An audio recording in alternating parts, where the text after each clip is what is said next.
ਲੜੀਵਾਰ ਕਥਾ श्री गुरु ग्रंथ साहिब जी दे पावन स्वरूप की आप जी सरवण कर रहे हो। राम कली की दूसरी वार संपन्न हुई है। 966 अंग ते राय बलवंड दी वार भाई सत्ता जी और भाई बलवंड जी की उचारण की वार प्रारंभ हो रही। इस वार दे उचारण की उथानका महापुरख दसदे कि भाई बलवंड जी और भाई सत्ता जी। राय बलवंड जी वड्डे सन ते भाई सत्ता जी उम्र करके छोटे भरा सन दोवें ते मराशी वर्ण विचों सी। मराशियां दा कम हुंदा सी गायन करन दा। बहुत थावां ते पहलां सज्जे खब्बे गायन करन जांदे पर इन्हां दे गाण दी किते कदर नहीं पई। पंजवें पातशाह दी शरण आए गुरु अर्जन साहब ने इन्हां नूं वडियाई दे के अपने दरबार दा कीर्तनिया नियुक्त कीता कि तुसीं सचखंड श्री हरमंदर साहब विखे कीर्तन करिया करो। दोवें भाई कीर्तन करते, बड़ा सुंदर राग विद्या बहुत जानते, शब्द गायन करते, संगत बड़ा सलाउंदी, वाह वाह हुंदी, वडियाई हुंदी। महाराज पंजवें पातशाह भी बड़ा प्रेम करते कीर्तनीए जान के। समा बीतिया ते भाई बलवंड ते भाई सत्ते दी भैन दी शादी सी। विआह वास्ते माया दा गफ्फा चाहिदा सी। पंजवें पातशाह नूं बेनती कीती। दयानिध स्वामी जी ने बचन कीता, भाई सत्ता जी बलवंड जी जिन्नी माया जाएगी गुरु दरबार विच सब तुहाडी। महाराज जी दे चरणां च बेअंत माया दे गफ्फे उतरदे सी दरबार साहब। पर खेड़ वरताउणी सी पातशाह ने, परख करनी सी। अज कीर्तन करन लगे भाई सत्ता ते बलवंड जी। अगे कीर्तन च ध्यान लग्या करदा ते अज माया च ध्यान लगा रहा, कीर्तन च नहीं। भी अज जिहड़ा चढ़ावा चढ़दा वो साडा होना। परमेश्वर वल्लों देवनेत खेड़ ऐसी वरती भी उस दिन माया संगत वल्लों सबाई आई, थोड़ी आई। 150-200 रुपया ही हाजिर होया। शाम नूं इन्हां ने वो माया लई ते मन च बड़े परेशान ते क्रिजण भी इन्ने को पैसिਆਂ नाल की बनना। असीं नहीं अगे तो इन्हां दे घर कीर्तन करन आउणा। भी जे साडीआं लोड़ां पूरीआं नहीं हुंदियां ते फिर असीं, हालांकि साहब जी ने ये नहीं सी कहा भी इक्को दिन जिन्नी आवेगी माया, पर इन्हां दी सुरत विच जिवें शंका पै गया, अपने आप नूं वड्डियां समझण लग पे। अगले दिन सवेरे कीर्तन ते नहीं आए। संगत ने सतगुरां नूं बेनती कीती, महाराज सत्ता ते बलवंड अज कीर्तन ते हाजिर नहीं होए। गरीब नवाज जी ने एक सिख नूं कहा भी जाओ जाके उन्हां नूं बेनती करके लियाओ बुला के भी क्यों नहीं आए। सिख गया, इन्हां जवाब दे दिता, कहंदे जी असीं नहीं कीर्तन करन आउणा। गुरु साहब नूं कहो भी कोई होर प्रबंध कर लैण अपना। जे सानू माया नहीं मिलनी, असीं शादी करनी अपनी भैन दी, उहदे लई साडी जरूरत नहीं पूरी हुंदी ते असीं क्यों कीर्तन करिए। सिख वापस आ गया। दूसरी बार फिर महाराज जी ने सिख भेजिया भी उन्हां नूं कहो भाई अज जिन्नी माया आएगी वो भी तुसीं लै जाओ। पर अगों इन्हां फिर जवाब दिता, कहंदे जिन्नी कल आई सी उन्नी अज आ जू, तां भी साडी लोड़ नहीं पूरी हुंदी। दयानिध स्वामी कीर्तनियां दा सत्कार वेखो किवें करदे, आप चल के गए फिर उन्हां दे घर। पातशाह आख्या आवाज मारी, पहलां दा बाहर ना आवन, दरवाजा ना खोलण। अखीर औखे सौखे दरवाजा खोलिया ते पातशाह नूं कहण लगे अगों कोई नमस्कार नहीं कीती। ਕਹਿੰਦੇ ਜੀ ਅਸੀਂ ਨਹੀਂ ਆਉਣਾ। ਪਾਤਸ਼ਾਹ ਕਹਿੰਦੇ ਭਾਈ ਇਹ ਮਾਇਆ ਤਾਂ ਸੰਸਾਰ ਦੇ ਵਿੱਚ ਬੇਅੰਤ ਆਈ ਗਈ, ਇਹਦੀ ਤੁਸੀਂ ਹਰੀ ਦਾ ਕੀਰਤਨ ਕਰਨਾ, ਪਰਮੇਸ਼ਰ ਦਾ। ਧੰਨ ਗੁਰੂ ਰਾਮਦਾਸ ਸਾਹਿਬ ਦੇ ਦਰਬਾਰ 'ਚ ਕੀਰਤਨ ਕਰਨਾ, ਇਹਦੇ ਤੋਂ ਵੱਡਮੁੱਲੀ ਦਾਤ ਹੋਰ ਭਲਾ ਕਿਹੜੀ ਹੈ ਤੁਹਾਡੇ ਲਈ। ਨਹੀਂ ਮੰਨੇ। ਇੱਥੋਂ ਤੱਕ ਇਹਨਾਂ ਨੇ ਜਵਾਬ ਦੇ ਦਿੱਤਾ ਸਤਿਗੁਰਾਂ ਦੇ ਬਾਰ-ਬਾਰ ਕਹਿਣ ਤੇ, ਸਾਡੇ ਕਰਕੇ ਤੁਹਾਡੀ ਵਡਿਆਈ ਹੁੰਦੀ, ਜੇ ਅਸੀਂ ਕੀਰਤਨ ਕਰਦੇ ਹਾਂ ਤੇ ਸੰਗਤ ਜੁੜਦੀ। ਪਾਤਸ਼ਾਹ ਨੇ ਸੁਣ ਲਿਆ, ਆਪਣੇ ਬਾਬਤ ਕੁਝ ਨਹੀਂ ਕਿਹਾ, ਪਰ ਅਖੀਰ ਨੂੰ ਇਹ ਵੀ ਕਹਿ ਹਟੇ, ਕਹਿੰਦੇ ਜੇ ਭਾਈ ਮਰਦਾਨਾ ਗੁਰੂ ਨਾਨਕ ਸਾਹਿਬ ਦੇ ਨਾਲ ਨਾ ਹੁੰਦਾ ਤਾਂ ਗੁਰੂ ਨਾਨਕ ਸਾਹਿਬ ਦੀ ਪੂਜਾ ਕਿਹਨੇ ਕਰਨੀ ਸੀ। ਭਾਈ ਮਰਦਾਨਾ ਰਬਾਬ ਵਜਾਉਂਦਾ, ਕੀਰਤਨ ਕਰਦਾ, ਤਾਂ ਗੁਰੂ ਬਾਬੇ ਦੀ ਉਪਮਾ ਹੋਈ। ਇਹ ਸੁਣ ਕੇ ਫਿਰ ਪੰਜਵੇਂ ਪਾਤਸ਼ਾਹ ਕੋਲੋਂ ਬਰਦਾਸ਼ਤ ਨਹੀਂ ਹੋਇਆ, ਗੁਰੂ ਦੀ ਨਿੰਦਾ। ਕਹਿੰਦੇ ਜਾਓ ਗੁਰੂ ਕੇ ਫਿਟਕਿਓ, ਤੁਹਾਨੂੰ ਕੋਈ ਮੂੰਹ ਨਾ ਲਾਏਗਾ, ਜਿਹੜਾ ਲਾਏਗਾ ਉਹਦਾ ਮੂੰਹ ਕਾਲਾ ਕਰਾਂਗੇ। ਫਿਟਕ ਪੈ ਗਈ ਦੋਨਾਂ ਨੂੰ। ਸਤਿਗੁਰੂ ਸੰਗਤ ਵਿੱਚ ਆਏ, ਆਖਿਆ ਸੰਗਤ ਜੀ ਤੁਸੀਂ ਕਰੋ ਕੀਰਤਨ। ਕਹਿੰਦੇ ਮਹਾਰਾਜ ਸਾਨੂੰ ਤਾਂ ਸਾਜ਼, ਕਹਿੰਦੇ ਲੈ ਕੇ ਸਾਜ਼ ਬੈਠੋ, ਵਿਦਿਆ ਆਪਣੇ ਆਪ ਅੰਦਰ ਉਤਰ ਆਏਗੀ। ਫਿਰ ਸੰਗਤ ਨੂੰ ਕੀਰਤਨ ਦੀ ਦਾਤ ਸਤਿਗੁਰਾਂ ਨੇ ਬਖਸ਼ਿਸ਼ ਕੀਤੀ। ਨਹੀਂ ਤਾਂ ਪਹਿਲਾਂ ਇਹ ਰਬਾਬੀ ਸਿੱਖ ਹੀ ਕੀਰਤਨ ਕਰਦੇ। ਇਹ ਵਿਧ ਬਣਾਣੀ ਸੀ ਸਾਹਿਬ ਨੇ। ਭਾਈ ਸੱਤਾ ਤੇ ਬਲਵੰਡ ਜੀ ਨੂੰ ਫਿਟਕ ਪਈ, ਕੋਈ ਮੂੰਹ ਨਾ ਲਾਵੇ, ਤਨ ਦੇ ਉੱਤੇ ਫਿਟਕ ਪੈ ਗਈ। ਕੋਈ ਸਿੱਖ ਮੂੰਹ ਨਾ ਲਾਵੇ। ਅਖੀਰ ਨੂੰ ਚਲਦੇ ਲਾਹੌਰ ਪਹੁੰਚੇ, ਸੁਣਿਆ ਉੱਥੇ ਗੁਰੂ ਕਾ ਸਿੱਖ ਹੈ ਭਾਈ ਲੱਧਾ ਪਰਉਪਕਾਰੀ। ਭਾਈ ਲੱਧੇ ਪਰਉਪਕਾਰੀ ਨੂੰ ਜਾ ਕੇ ਬੇਨਤੀ ਕੀਤੀ। ਭਾਈ ਲੱਧੇ ਨੇ ਅੱਗੋਂ ਦਰਵਾਜ਼ਾ ਬੰਦ ਖੋਲਣ ਦਾ, ਵੀ ਮੈਂ ਇਹਨਾਂ ਗੁਰੂ ਕੇ ਬੇਮੁਖਾਂ ਤੋਂ, ਜਿਹੜੇ ਗੁਰੂ ਤੋਂ ਬੇਮੁਖ ਹੋ ਕੇ ਆਏ, ਇਹਨਾਂ ਦੇ ਮੂੰਹ ਕਿਵੇਂ ਲੱਗਾ। ਬੇਨਤੀਆਂ ਕੀਤੀਆਂ, ਭਾਈ ਲੱਧਾ ਜੀ ਤੁਸੀਂ ਪਰਉਪਕਾਰੀ ਹੋ, ਸਾਡੇ ਤੇ ਵੀ ਪਰਉਪਕਾਰ ਕਰੋ।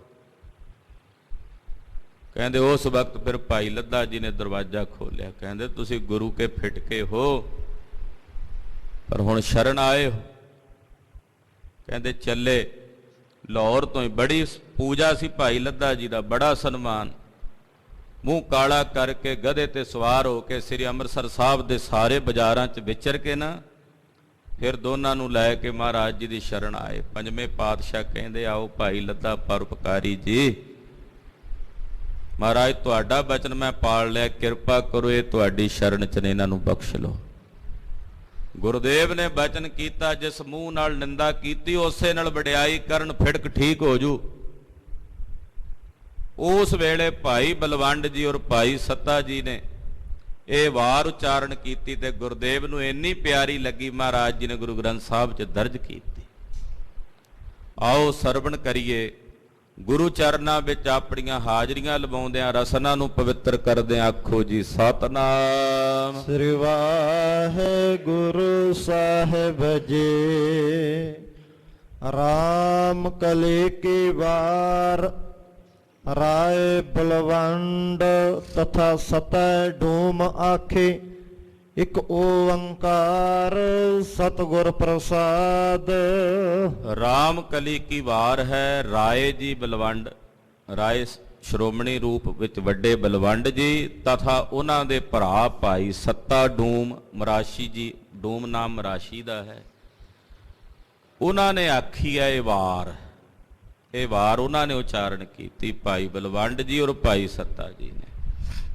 ਮੰਗਲਾਚਰਨ ਕਰਦੇ ਇੱਕ ਅਦੁੱਤੀ ਅਕਾਲ ਪੁਰਖ ਵਾਹਿਗੁਰੂ ਪਾਰ ਬ੍ਰਹਮ ਪਰਮੇਸ਼ਵਰ ਓੰਕਾਰ, ਜੋ ਸਾਰਿਆਂ ਵਿੱਚ ਵਿਆਪਕ ਔਰ ਸਰਬ ਦਾ ਪ੍ਰਕਾਸ਼ਕ ਹੈ।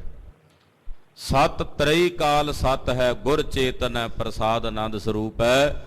ਉਹਦੇ ਸਰੂਪ ਦੀ ਪ੍ਰਾਪਤੀ ਸਤਿਗੁਰਾਂ ਦੀ ਕਿਰਪਾ ਨਾਲ ਹੁੰਦੀ ਹੈ। ਨਾਉ ਕਰਤਾ ਕਾਦਰ ਕਰ, ਕਿਉ ਬੋਲ ਹੋਵੇ ਜੋਖੀ ਵਧੈ। ਬੋਲੇ ਦੋਵੇਂ ਭਰਾ ਗਾਇਨ ਕਰਦਿਆਂ, ਨਾਉ ਕਰਤਾ ਕਾਦਰ ਕਰੇ, ਕਿਉ ਬੋਲ ਹੋਵੇ ਜੋਖੀ ਵਧੈ। ਕਹਿੰਦੇ ਜਦੋਂ ਪਹਿਲੀ ਪੰਕਤੀ ਗਾਣੀ ਸ਼ੁਰੂ ਕੀਤੀ ਨਾ, ਉਦੋਂ ਹੀ ਫਿਟਕ ਠੀਕ ਹੋਣੀ ਸ਼ੁਰੂ ਹੋ ਗਈ, ਸਾਰੇ ਸਰੀਰ ਤੋਂ ਰਾਜੀ ਹੋਣੇ ਸ਼ੁਰੂ ਹੋ ਗਏ। ਜਿਵੇਂ ਜਿਵੇਂ ਗਾਉਂਦੇ ਜਾਣ ਤਿਵੇਂ ਤਿਵੇਂ ਫਿਟਕ ਦੂਰ ਹੁੰਦੀ ਜਾਵੇ। ਅਰਥ ਬੜੇ ਡੂੰਘੇ ਨੇ ਨਾ ਪਾਵਨ ਪੰਕਤੀਆਂ ਦੇ। ਬਹੁਤ ਮਹਿੰਗੀ ਬਾਣੀ ਹੈ ਇਹ ਰਾਮ ਕਲੀ ਕੀ ਵਾਰ। ਗੁਰੂ ਅੱਗੇ ਅਰਦਾਸ ਕਰੀਏ ਸਤਿਗੁਰੂ ਸਾਨੂੰ ਸੋਝੀ ਬਖਸ਼ਣ ਕੇ ਇਹ ਅਰਥ ਸਾਨੂੰ ਸਮਝ ਪੈ ਸਕਣ। ਕਰਤਾ ਕਾਦਰ ਵਾਹਿਗੁਰੂ ਪਰਮੇਸ਼ਰ ਨੇ, ਜੋ ਸਾਰੇ ਜਗਤ ਦਾ ਕਰਤਾ, ਉਸ ਕਰਤੇ ਨੇ ਜਿਸ ਦਾ ਨਾਮ ਆਪ ਕੀਤਾ, ਯਾਨੀ ਕਿ ਗੁਰੂ ਨਾਨਕ ਸਾਹਿਬ ਦਾ ਨਾਮ ਕਰਤਾ ਪੁਰਖ ਨੇ ਆਪਣੇ ਤੁਲ ਕੀਤਾ ਵੀ ਇਹਨਾਂ ਵਿੱਚ ਤੇ ਮੇਰੇ 'ਚ ਫਰਕ ਕੋਈ ਨਹੀਂ। ਆਖੋ ਸਤਿਨਾਮ ਸ੍ਰੀ ਵਾਹਿਗੁਰੂ। ਜਿਸ ਦੀ ਵਡਿਆਈ ਕਰਤਾ ਪੁਰਖ ਪਰਮੇਸ਼ਰ ਨੇ ਆਪ ਕਹੀ, ਕਰਤੇ ਨੇ ਅਕਾਲ ਪੁਰਖ ਨੇ ਜਿਸ ਨੂੰ ਖੁਦ ਆਪਣੇ ਵਰਗਾ ਨਾਮ ਕਰ ਦਿੱਤਾ ਕਿ ਮੇਰੇ ਵਰਗਾ। ਜਨਮ ਸਾਖੀ 'ਚ ਜ਼ਿਕਰ ਆਉਂਦਾ ਕਿ ਮੈਂ ਗੁਰ ਪਰਮੇਸ਼ਰ ਤੂੰ ਪਾਰ ਬ੍ਰਹਮ ਪਰਮੇਸ਼ਰ, ਇੱਕ ਰੂਪ ਹੀ ਨੇ ਦੋਵੇਂ। ਤੇ ਕਹਿੰਦੇ ਐਸੇ ਜਿਨ੍ਹਾਂ ਨੂੰ ਖੁਦ ਅਕਾਲ ਪੁਰਖ ਨੇ ਆਪਣੇ ਤੁਲ ਕੀਤਾ, ਆਪਣੇ ਨਾਮ ਦੇ ਤੁਲ ਜਿਨ੍ਹਾਂ ਨੂੰ ਆਪਣੇ ਬਰਾਬਰ ਵਡਿਆਈ ਦਿੱਤੀ ਹੈ, ਕਹਿੰਦੇ ਮੈਂ ਕਿਵੇਂ ਉਹਨਾਂ ਦੇ ਬੋਲਾਂ ਸਿਫਤਾਂ ਦੇ ਵਿੱਚ ਬੋਲਾਂ, ਕੀ ਕਹਾਂ ਉਹਨਾਂ ਬਾਰੇ, ਕਿਉਂ ਬੋਲ ਹੋਵੇ ਜੋ ਕੀ ਵਧੈ। ਉਹਨਾਂ ਦਾ ਤੋਲ ਕਿਵੇਂ ਤੋਲਾਂ,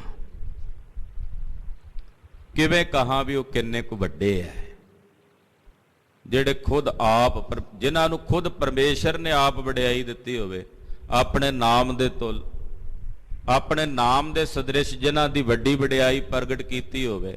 ਕਹਿੰਦੇ ਮੈਂ ਉਹਨਾਂ ਦੇ ਸਿਫਤ ਦੇ ਕੀ ਬੋਲਾਂ, ਕੀ ਉਹਨਾਂ ਦੀ ਉਪਮਾ ਦੇ ਤੋਲਾਂ ਨੂੰ ਤੋਲਾਂ। ਦੇ ਗੁਣ ਸਤ ਭੈਣ ਭਰਾਵ ਹੈ, ਪਰੰਗਤ ਦਾਨ ਪੜੀ ਵਧੈ। ਕਹਿੰਦੇ ਦੇ ਗੁਣਾ ਸਤ ਭੈਣ ਭਰਾਵ ਹੈ। ਕਹਿੰਦੇ ਆਪ ਸਤਿਗੁਰੂ ਗੁਰੂ ਨਾਨਕ ਸਾਹਿਬ ਦੀ ਵਡਿਆਈ ਕਰਦੇ ਪਹਿਲੀ ਪੌੜੀ 'ਚ ਕਿ ਗੁਰੂ ਨਾਨਕ ਸਾਹਿਬ ਜੀ ਨੂੰ ਅਕਾਲ ਪੁਰਖ ਜੀ ਨੇ ਆਪਣੇ ਸਾਰੇ ਗੁਣ ਦੇ ਦਿੱਤੇ ਜੋ ਅਕਾਲ ਪੁਰਖ ਦੇ ਸਨ। ਸਤ, ਸੰਤੋਖ, ਦਇਆ ਆਦਿਕ ਇਹ ਨੇ ਭਰਾ। ਭਰਾਵ ਸ਼ਬਦ ਆਇਆ ਨਾ, ਭਰਾ। ਸਤ, ਸੰਤੋਖ ਆਦਿਕ ਜਿੰਨੇ ਸ਼ੁਭ ਗੁਣੇ ਭਰਾ, ਕਰੁਣਾ, ਮੁਦਤਾ, ਇਹ ਵੀ ਸਾਰੇ ਗੁਣ ਨੇ। ਇਹ ਨੇ ਭੈਣਾ। ਗੁਰੂ ਨਾਨਕ ਸਾਹਿਬ ਜੀ ਦੇ ਭੈਣ ਤੇ ਭਰਾ ਬਣ ਕੇ ਜਿਹੜੇ ਸਾਰੇ ਸ਼ੁਭ ਗੁਣ ਉਹਨਾਂ ਦੇ ਨਾਲ ਰਹਿੰਦੇ। ਭੈਣ ਭਰਾ ਦਾ ਮਤਲਬ ਜਿਹੜੇ ਆਲੇ ਦੁਆਲੇ ਨਾਲ ਰਹਿਣ, ਯਾਨੀ ਕਿ ਜਿਨ੍ਹਾਂ ਤੋਂ ਇਹ ਸਾਰੇ ਸ਼ੁਭ ਗੁਣ ਦੂਰ ਨਾ ਹੋਣ। ਭੈਣ ਭਰਾ ਉਹੀ ਹੈ ਨਾ ਜਿਹੜਾ ਤੁਹਾਡੇ ਨੇੜੇ ਰਹਿੰਦਾ, ਜਿਨ੍ਹਾਂ ਦੇ ਨੇੜੇ ਜਿੰਨੇ ਸ਼ੁਭ ਗੁਣ ਨੇ, ਸਤ, ਸੰਤੋਖ ਆਦਿਕ, ਦਇਆ, ਖਿਮਾ ਆਦਿਕ, ਉਹ ਭੈਣ ਭਰਾਵ ਬਣ ਕੇ ਨੇੜੇ ਰਹਿੰਦੇ ਹੈ। ਪਾਰੰਗਤ ਦਾਨ ਪੜੀਵਦਾ। ਪਾਰੰਗਤ ਦਾ ਮਤਲਬ ਹੁੰਦਾ ਪਾਰ ਉਤਰਨ ਲਈ। ਪਾਰੰਗਤ, ਪਾਰ ਉਤਰਨ ਲਈ, ਮੁਕਤ ਹੋਣ ਲਈ, ਮੋਕਸ਼ ਲਈ। ਜਿਨ੍ਹਾਂ ਦੇ ਦਿੱਤੇ ਹੋਏ ਦਾਨ ਨੂੰ ਗੁਰੂ ਕੇ ਸਿੱਖ ਪੜੀਵਦਾ ਆਪਣੇ ਪਾਸ ਪ੍ਰਾਪਤ ਕਰਦੇ ਹੈ। ਸਤਿਗੁਰੂ ਗੁਰੂ ਨਾਨਕ ਸਾਹਿਬ ਜੀ ਦਾਨ ਬਖਸ਼ਦੇ ਆ ਮੁਕਤੀ ਦਾ, ਮੁਕਤ ਹੋਣ ਦਾ, ਮੋਕਸ਼ ਦਾ। ਔਰ ਉਹ ਮੋਕਸ਼ ਦਾ ਦਾਨ ਉਹਨਾਂ ਦੇ ਗੁਰਸਿੱਖਾਂ ਨੂੰ ਪੜੀਵਦਾ ਪ੍ਰਾਪਤ ਹੁੰਦਾ ਹੈ। ਨਾਨਕ ਰਾਜ ਚਲਾਇਆ, ਸਤਕੋਟ ਸਤਾਣੀ ਨੀਵਦੈ। ਨਾਨਕ ਰਾਜ ਚਲਾਇਆ, ਸੱਚ ਕੋਟ ਸਤਾਣੀ ਨੀਵਦੈ। ਕਹਿੰਦੇ ਰਾਜ ਚਲਾਇਆ ਗੁਰੂ ਨਾਨਕ ਸਾਹਿਬ ਨੇ ਧਰਮ ਦਾ, ਜਿਹਦਾ ਕਿਲਾ ਸੱਚ ਦਾ ਹੈ। ਰਾਜਿਆਂ ਦੇ ਕਿਲੇ ਹੁੰਦੇ ਆ ਨਾ, ਕਿਲੇ। ਗੁਰੂ ਨਾਨਕ ਸਾਹਿਬ ਨੇ ਜਿਹੜਾ ਰਾਜ ਚਲਾਇਆ, ਇਸ ਰਾਜ ਦਾ ਸਭ ਤੋਂ ਮਜ਼ਬੂਤ ਕਿਲਾ ਹੈ ਸੱਚ। ਸੱਚ ਦਾ ਕਿਲਾ, ਕੋਟ। ਸਤਾਣੀ ਨੀਮ ਦਾ ਕਿਲੇ ਬਣਾਏ ਜਾਂਦੇ, ਥੱਲੇ ਨੀਹਾਂ ਬੜੀਆਂ ਮਜ਼ਬੂਤ ਰੱਖੀਆਂ ਜਾਂਦੀਆਂ, ਨਹੀਂ ਤਾਂ ਕਾਹਦੇ ਕਿਲੇ। ਇੱਥੇ ਨੀਮ ਦਾ ਮਤਲਬ ਹੁੰਦਾ ਨੀਹਾਂ, ਸਤਾਣੀ ਦਾ ਮਤਲਬ ਹੁੰਦਾ ਮਜ਼ਬੂਤ, ਤਾਣ ਵਾਲੀਆਂ, ਬਲ ਵਾਲੀਆਂ ਨੀਹਾਂ। ਇਸ ਸੱਚ ਰੂਪੀ ਕਿਲੇ ਦੀਆਂ ਰੱਖੀਆਂ ਗੁਰੂ ਨਾਨਕ ਸਾਹਿਬ ਨੇ। ਔਰ ਇਸ ਸੱਚ ਰੂਪੀ ਕਿਲੇ ਦੀ ਸਭ ਤੋਂ ਮਜ਼ਬੂਤ ਨੀਂਹ ਜਿਹੜੀ ਗੁਰੂ ਨਾਨਕ ਸਾਹਿਬ ਨੇ ਰੱਖੀ ਹੈ, ਉਹ ਹੈ ਪਰਮੇਸ਼ਰ ਦੀ ਭਗਤੀ। ਅਕਾਲ ਪੁਰਖ ਦੀ ਭਗਤੀ ਰੂਪੀ ਨੀਂਹ, ਸਤਾਣੀ, ਬਲ ਵਾਲੀ ਨੀਂਹ ਹੈ। ਇਹ ਜਿਹੜੀ ਸਤਿਗੁਰੂ ਜੀ ਨੇ ਇਸ ਸੱਚ ਦੇ ਕਿਲੇ ਦੇ ਨੀਹਾਂ ਵਿੱਚ ਰੱਖੀ ਭਗਤੀ ਤੇ ਸ਼ਰਧਾ। ਜੇ ਭਗਤੀ ਸ਼ਰਧਾ ਹੋਵੇਗੀ ਤੇ ਸੱਚ ਦਾ ਕਿਲਾ ਉਸਰੇਗਾ। ਹਾਂਜੀ, ਲਹਿਣੇ ਧਰਿਓਨ ਛਤ ਸਿਰ ਕਰ ਸਿਫਤੇ ਅੰਮ੍ਰਿਤ ਪੀਵਦਾ। ਇਹ ਜਿਹੜਾ ਸੱਚ ਦੇ ਰਾਜ ਦਾ ਛਤਰ ਹੈ, ਇਹ ਗੁਰੂ ਨਾਨਕ ਸਾਹਿਬ ਨੇ ਫਿਰ ਰੀਝ ਕੇ ਆਪਣੇ ਸੇਵਕ ਭਾਈ ਲਹਿਣੇ ਦੇ ਸਿਰ ਤੇ ਧਰ ਦਿੱਤਾ। ਗੁਰੂ ਅੰਗਦ ਸਾਹਿਬ ਦੇ ਲਹਿਣੇ ਧਰਿਓਨ ਛਤ ਸਿਰ, ਇਹ ਸ਼੍ਰੋਮਣੀ ਤਖਤ ਜਿਹੜਾ ਸੀ ਰਾਜ ਦਾ, ਗੁਰਤਾ ਗੱਦੀ ਦਾ, ਇਹ ਛਤਰ ਮਹਾਰਾਜ ਜੀ ਨੇ ਭਾਈ ਲਹਿਣਾ ਜੀ ਦੇ ਸੀਸ ਤੇ ਰੱਖ ਦਿੱਤਾ। ਤੇ ਭਾਈ ਲਹਿਣਾ ਜੀ ਕਿਹੋ ਜਿਹੇ ਸਨ, ਕਿਉਂ ਧਰਿਆ ਉਹਨਾਂ ਦੇ ਸਿਰ ਤੇ? ਕਿਉਂਕਿ ਭਾਈ ਲਹਿਣਾ ਜੀ ਕਰ ਸਿਫਤੀ ਅੰਮ੍ਰਿਤ ਪੀਵਦਾ। ਕਹਿੰਦੇ ਭਾਈ ਲਹਿਣਾ ਜੀ ਇਹੋ ਜਿਹੇ ਸਨ ਜਿਹੜੇ ਗੁਰੂ ਨਾਨਕ ਸਾਹਿਬ ਤੇ ਪਰਮੇਸ਼ਰ ਦੀ ਸਿਫਤ ਦਾ ਅੰਮ੍ਰਿਤ ਹਰ ਵੇਲੇ ਹੀ ਪੀਂਦੇ ਸੀ। ਅਕਾਲ ਪੁਰਖ ਦੀਆਂ ਸਿਫਤਾਂ ਦਾ ਅੰਮ੍ਰਿਤ ਹਰ ਵੇਲੇ ਪੀਂਦੇ ਸਨ। ਉਸ ਭਾਈ ਲਹਿਣਾ ਜੀ ਦੇ ਸੀਸ ਉੱਤੇ ਗੁਰੂ ਨਾਨਕ ਸਾਹਿਬ ਜੀ ਨੇ ਰਾਜ ਦਾ ਤਖਤ ਦਾ ਛਤਰ ਜਿਹੜਾ ਹੈ ਉਹ ਧਰਿਆ ਹੈ। ਮਤ ਗੁਰ ਆਤਮ ਦੇਵ ਦੇ ਖੜਗ ਜੋਰ ਪ੍ਰਕੋਇ ਜੀਦਾ। ਗੁਰੂ ਸਾਹਿਬ ਨੇ ਜਿਹੜੀ ਮੱਤ ਦਿੱਤੀ ਆ ਨਾ, ਮੱਤ ਗੁਰਦੇਵ ਸਾਨੂੰ ਜਿਹੜੀ ਮੱਤ ਦਿੰਦੇ ਆ, ਕਹਿੰਦੇ ਇਹ ਹੈ ਖੜਗ, ਤਲਵਾਰ, ਬੜੇ ਬਲ ਵਾਲੀ, ਪਰਾਕਰਮ ਵਾਲੀ, ਜ਼ੋਰ ਵਾਲੀ, ਗਿਆਨ ਦੀ ਤਲਵਾਰ। ਇਹ ਗਿਆਨ ਦੀ ਤਲਵਾਰ ਗੁਰੂ ਪਾਤਸ਼ਾਹ ਨੇ ਆਪਣੇ ਸਿੱਖਾਂ ਦੇ ਜੀੜੇ ਵਿੱਚ, ਹਿਰਦੇ ਵਿੱਚ ਧਰ ਦਿੱਤੀ ਹੈ। ਹਾਂਜੀ, ਗੁਰ ਚੇਲੇ ਰਹਿ ਰਾਸ ਕੇ ਨਾਨਕ ਸਲਾਮਤ ਥੀਵਦਾ। ਕਹਿੰਦੇ ਕੈਸਾ ਅਚਰਜ ਹੈ, ਗੁਰੂ ਨੇ ਆਪਣੇ ਚੇਲੇ ਨੂੰ ਮੱਥਾ ਟੇਕਿਆ। ਰਹਿਰਾਸ ਦਾ ਇੱਥੇ ਅਰਥ ਹੈ ਨਮਸਕਾਰ ਕਰਨੀ। ਗੁਰੂ ਨੇ ਆਪਣੇ ਚੇਲੇ ਨੂੰ ਰਹਿਰਾਸ ਕਰ ਦਿੱਤੀ। ਗੁਰੂ ਅੰਗਦ ਸਾਹਿਬ ਦੇ ਚਰਨਾਂ ਤੇ ਮੱਥਾ ਟੇਕ ਕੇ ਗੁਰੂ ਨਾਨਕ ਸਾਹਿਬ ਨੇ ਆਖਿਆ ਇਹ ਮੇਰਾ ਰੂਪ ਨੇ। ਕਹਿੰਦੇ ਆਪ ਨਾਨਕ ਸਲਾਮਤ ਥੀਮਦਾ, ਆਪਣੇ ਹੁੰਦਿਆਂ, ਆਪਣੇ ਸਲਾਮਤ ਹੁੰਦਿਆਂ ਆਪ ਬੈਠੇ ਨੇ, ਆਪਣੇ ਹੁੰਦਿਆਂ ਗੁਰੂ ਅੰਗਦ ਦੇਵ ਸਾਹਿਬ ਦੇ ਚਰਨਾਂ ਤੇ ਨਮਸਕਾਰ ਕਰ ਦਿੱਤੇ। ਇਹ ਮੇਰਾ ਰੂਪ ਨੇ, ਇਹਨਾਂ ਵਿੱਚ ਔਰ ਮੇਰੇ ਚ ਭੇਦ ਨਹੀਂ ਜਾਣਨਾ। ਸਹ ਟਿੱਕਾ ਦੇ ਤੋਸ ਜੀਵਦਾ।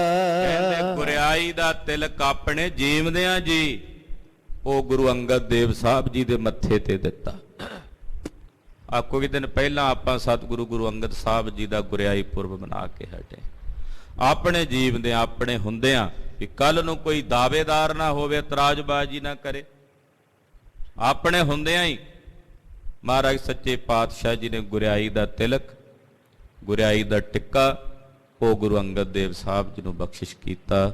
ਗੁਰਦੇਵ ਕਿਰਪਾ ਕਰਨ, ਇਹ ਪਾਵਨ ਪਵਿੱਤਰ ਗੁਰਬਾਣੀ ਦੀ ਪਾਵਨ ਵਿਚਾਰ ਸਾਡੇ ਹਿਰਦਿਆਂ ਵਿੱਚ ਵਸ ਜਾਵੇ।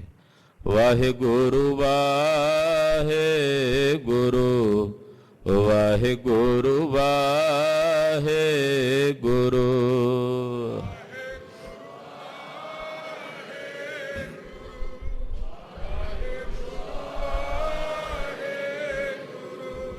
ਵਾਹਿਗੁਰੂ ਵਾਹਿਗੁਰੂ ਵਾਹਿਗੁਰੂ ਵਾਹਿਗੁਰੂ।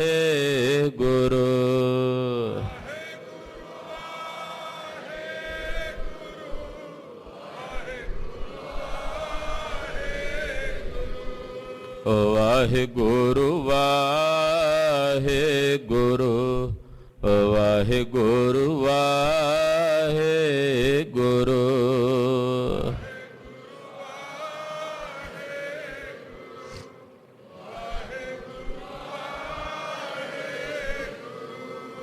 ਵਾਹਿਗੁਰੂ ਜੀ ਕਾ ਖਾਲਸਾ, ਵਾਹਿਗੁਰੂ ਜੀ ਕੀ ਫਤਿਹ।